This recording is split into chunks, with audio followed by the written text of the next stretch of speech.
Bienvenidos a Discutamos México.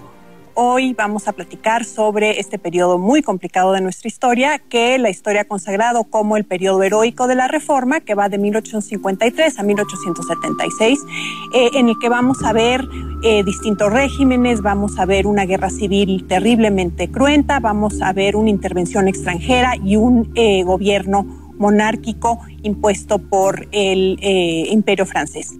Bueno, este es un periodo, como decíamos, de gran experimentación política que sigue a la derrota frente a los Estados Unidos y en el que vemos a los miembros de la clase política mexicana realmente haciendo un esfuerzo por consolidar un gobierno posible, un gobierno viable por muy distintos caminos. Y empezamos por este último gobierno del general Antonio López de Santana, en 1853. Cuando cae el gobierno de Mariano Arista, vemos este fenómeno muy interesante en el que tanto los liberales como los conservadores miran a que es aparentemente el hombre imprescindible de la primera mitad del siglo XIX. ¿Por qué es Santana tan atractivo?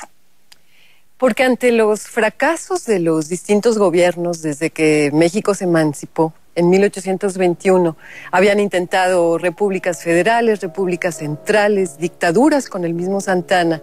Se hacía imprescindible dos cosas. Por un lado, poner orden en el gobierno. Y por otro lado, detener la amenaza de los Estados Unidos. Se había perdido medio país y eso había empezado a generar una conciencia de nacionalidad. Entonces, tanto los liberales como los conservadores, aunque son contendientes y aunque aspiran a cosas bastante distintas, vuelven los ojos a Santana porque es el caudillo que ha representado los intereses del ejército, es el hombre carismático que cuando llega al poder se afianza en él. Y saben que sin un gobierno fuerte no puede lograrse ninguno de los proyectos. Bueno, y finalmente Santana se va a decidir por este grupo que conocemos como los conservadores, que hace poco, digamos, se ha definido a sí mismo como el Partido Conservador frente al Partido Destructor, que es supuestamente el Partido Liberal, así los llaman. ¿Cuál es la visión de país, la visión de gobierno que tiene este grupo?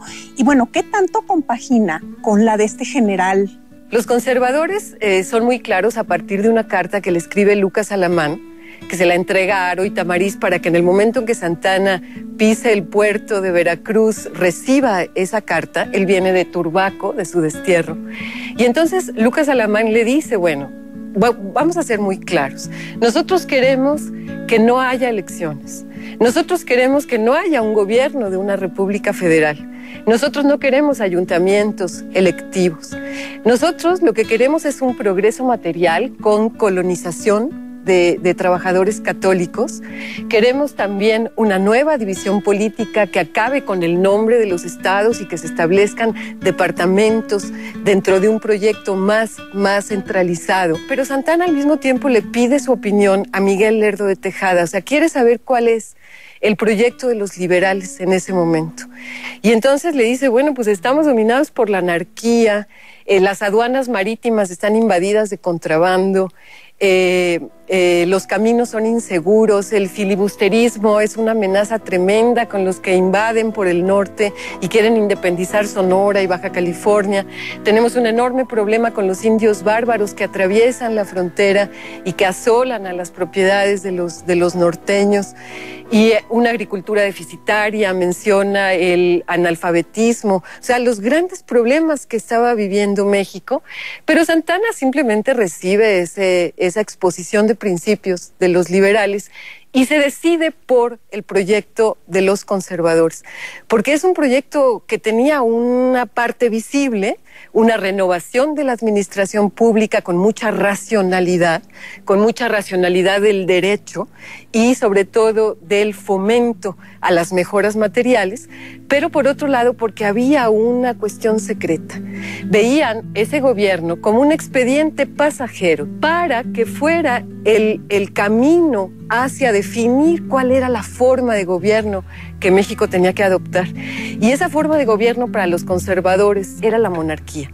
Aunque sorprende un poco que Santana, siendo, digamos, un hombre fascinado por el poder, estuviera dispuesto a calentarle la silla, digamos, a un príncipe Borbón. Al príncipe Borbón. Y eso es lo interesante. Se muere Lucas Alamán casi a los 2 meses de iniciada la administración, y vemos cómo Santana empieza a desplegar un poder, sigue jugando con los conservadores, acepta el proyecto modernizador, pero por otro lado se hace nombrar Su Alteza Serenísima, restaura la Orden de Guadalupe, que era una orden imperial que había creado Iturbide, y acepta una capa de armiño muy elegante para en la Villa de Guadalupe el día que se arman caballeros a una bola de señores liberales y conservadores que de la noche a la mañana juran ser fieles a un gobierno que, por otro lado, pues va a llevarse hacia los cauces de los propios intereses del dictador, que acaba colmando las expectativas de liberales y de conservadores. Y entonces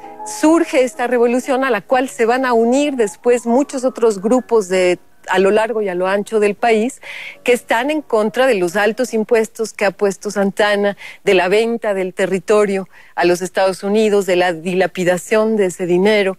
Y por otro lado también, pues los desmanes de la policía secreta, de la persecución política a los liberales. Poco a poco, pues todos los intereses van a congeniar en estallar esa revolución contra esa dictadura que no pudo lograr el proyecto que tenían los conservadores en un inicio. Sin embargo, la guerra enfrenta a los que están por la Constitución, tal cual, sin ninguna posibilidad de reforma, de ajuste, porque incluso la postura del gobierno liberal, ahora encabezado por quien fuera el presidente de la Suprema Corte, Benito Juárez, dice absolutamente no. La soberanía del pueblo mexicano está encarnada en este documento, y quienes se oponen a muerte a él son los contrincantes en esta batalla. Comienza con lo que tú dijiste. Frente a una época anterior donde había muchas transacciones, aquí tenemos 2 bandos perfectamente definidos, 2 presidencias que actúan de manera paralela: el gobierno conservador en la Ciudad de México, Zuluaga y Miramón, el caso del gobierno liberal en Veracruz con Juárez. Y entonces, ¿por qué llegan las tropas en 1860? Entre otras cosas es por el incumplimiento de lo que los ingleses llaman la Convención Dunlop. En la Convención Dunlop, que tiene una serie de artículos, dice lo siguiente: el gobierno de Juárez, cuando se establezca en la Ciudad de México, se compromete a iniciar el pago de la deuda. En el momento en que ese gobierno empiece a pagar la deuda, será reconocido como un gobierno, el gobierno de facto de la República Mexicana. Ellos no se meten al argumento jurídico si es un gobierno de facto, si es un gobierno de jure. A ellos les interesa el pago. Y entonces se da la suspensión por 2 años de la deuda. No se desconoce la deuda, no hay ningún tipo de desconocimiento. Lo que está sucediendo es que se está rompiendo con los acuerdos que se habían firmado en 1859 y 60. Entonces dice, si tú no estás cumpliendo con ese pago de la deuda, estás minando las bases de tu reconocimiento. Entonces por eso te intervengo. Y ese experimento de dotar al Poder Ejecutivo de amplias facultades para poder poner orden, para poder salir adelante, lo intentan Zuluaga y Miramón, pero con 0 capacidad política, sin legitimación. Y entonces es un fracaso absoluto el gobierno conservador en la capital. Pero los monarquistas